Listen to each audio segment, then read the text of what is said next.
निशब्द श्रद्धांजली अर्पण करावी की सांत्वन करावं या द्विधा मनस्थितीमध्ये आपण आहोत.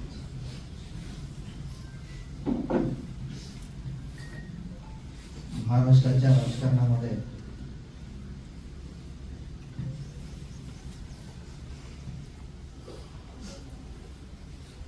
पवार साहेब आणि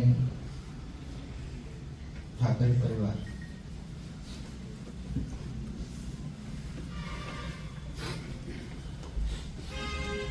दोन परिवाराचं नातं आणि नात्याला जपणारा एक महाराष्ट्राचा दिवंगत नेता म्हणजे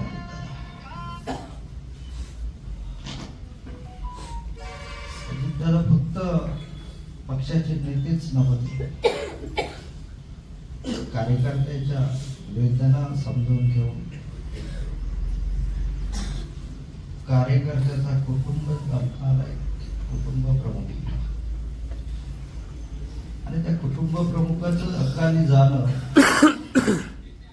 वेदनादायी आहेच, परंतु ज्या ज्या कार्यकर्त्यांनी अजितदादांनाच आपलं प्रेम मानलं त्या कार्यकर्त्याला ओळख करण्यासारखं आहे. आज प्रचाराची रणधुमाळी सुरू असतानाच अतुल शेठची सकाळी 9 वाजता बोलणं झालं.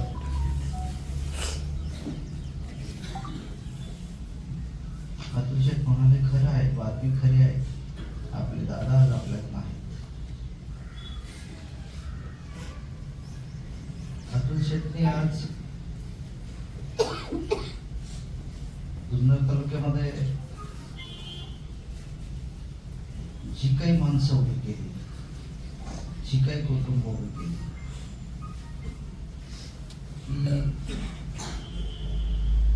केवळ आणि केवळ अजितदादा पवार यांच्या शक्तीवर उभी केली. आणि अतुल शेठची शक्ती आज काळानं हिरावून घेतली.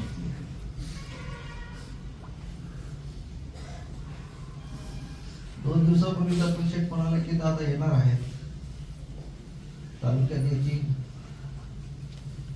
आपल्या राष्ट्रवादी कार्यकर्त्यांच्या, शिवसेना उद्धव बाळासाहेब ठाकरे पक्षांच्या जे जे उमेदवार आहेत त्या ठिकाणी आधार देतील, मदत करतील, लढण्यासाठी आपल्याला प्रेरणा देतील.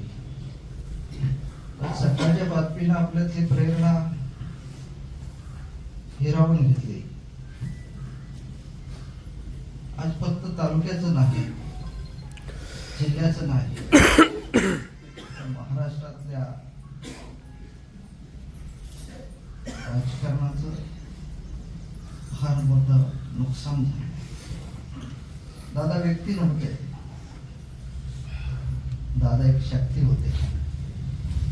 त्या शक्तीनं IAS अधिकारी असो, IPS अधिकारी असो, या अधिकाऱ्यांना गरीबातल्या गरीब कार्यकर्त्यांचं काम करण्यासाठी भाग पाडणं ही ताकद फक्त आणि फक्त अजितदादांकडे होती. आज ती ताकद आपल्यात नसली तरी जुन्नर तालुक्यामध्ये अतुलदादांच्या पाठीमागे ताकद उभी करणं हे आपलं नैतिक कर्तव्य आहे. श्रद्धांजली अर्पण करताना शब्द आठवत नाही, परंतु पवार आणि ठाकरे कुटुंबाचं प्रेम, त्या प्रेमातून राजकारणाला एक दिशा, त्या दिशेमध्ये महत्वाची भूमिका करणारे दादा, दादांच्या अनेक आठवणी सांगता येतील.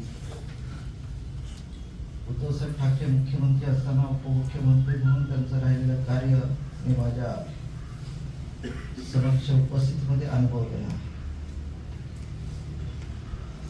कार्यकर्ता कुठल्याही पक्षाचा असो त्याचं काम झालं पाहिजे ही भावना ज्या नेतृत्वामध्ये असते ते नेतृत्व नेहमी यशस्वी करावं जातं आणि त्यापैकीच अजितदादा एक होते.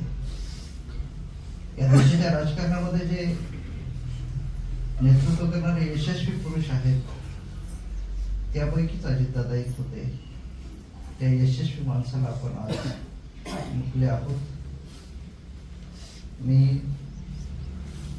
भावपूर्ण श्रद्धांजली अर्पण करत असताना दादांच्या आठवणी, दादांचं प्रेम आणि दादांनी दिलेला समाजसेवेचा वसा आपल्या हृदयात कायम ठेवत राहावा अशी प्रभूचरणी प्रार्थना करतो.